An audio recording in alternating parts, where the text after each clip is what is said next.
गर्मी की छुट्टियों में दादाजी के पास घूमने आया बालक उछलते कूदते दादाजी के पास पहुंचा और बड़े गर्व से बोला कि दादाजी, जब मैं बड़ा हो जाऊंगा तब मैं एक सफल आदमी बनूंगा। क्या आप सफल होने के कुछ उपाय बता सकते हैं?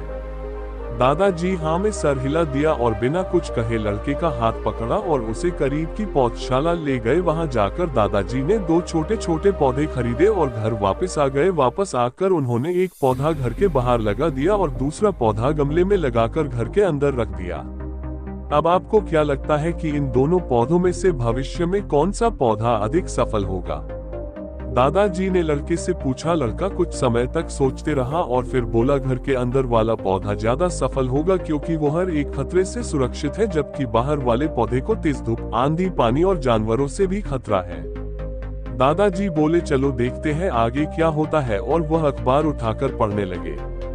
दादाजी दोनों पौधों पर ज्यादा ध्यान देते रहे और समय बीतता गया। 3 से 4 साल बाद जब एक बार फिर वह लड़का अपने माता पिता के साथ गांव घूमने आया, तब अपने दादाजी को देखा तो देखते ही बोला, दादाजी, पिछली बार मैंने आपसे सफल होने के कुछ उपाय मांगे थे पर आपने तो कुछ भी नहीं बताया था, पर इस बार आपको कुछ बताना ही होगा। दादाजी ने बोला कि अरे पहले बाहर वाले पौधे का हाल तो देख लो, और ये कहते हुए दादाजी लड़के को बाहर ले गए। बाहर एक विशाल पेड़ गर्व से खड़ा था, उसकी शाखाएं दूर तक फैली हुई थी और उसके छांव में खड़े राहगीर आराम से बातें कर रहे थे। अब दादाजी ने पूछा, बताओ कौन सा पौधा ज्यादा सफल हुआ? लड़का कुछ शर्माते हुए बोला, बाहर वाला। लेकिन ये कैसे संभव है? बाहर तो उसे ना जाने कितने खतरों का सामना करना पड़ा होगा। दादाजी मुस्कुराए और बोले, हाँ, बाहर वाले पौधे को बहुत सी चीजों से सामना करना पड़ा, लेकिन समस्या का सामना करने से अपने फायदे भी तो है।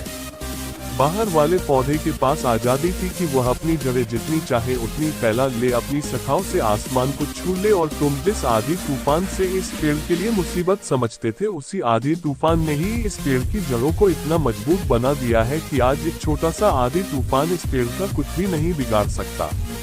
बेटे, अब जो मैं तुम्हें बताने वाला हूँ उसे अगर तुमने अपने अंदर बैठा लिया तो तुम जिंदगी में जो कुछ भी करोगे उसमें सफल हो जाओगे। उन्होंने बोला कि अगर तुमने जीवन भर सिर्फ अच्छी विकल्पों को ही चुनते रहोगे तो तुम कभी भी उतने सफल नहीं हो पाओगे जितनी तुम्हारी क्षमता है। लेकिन अगर तुम तमाम खतरों के बावजूद इस दुनिया का सामना करने के लिए तैयार हो तो तुम्हारे लिए कोई भी लक्ष्य हासिल करना असंभव नहीं है।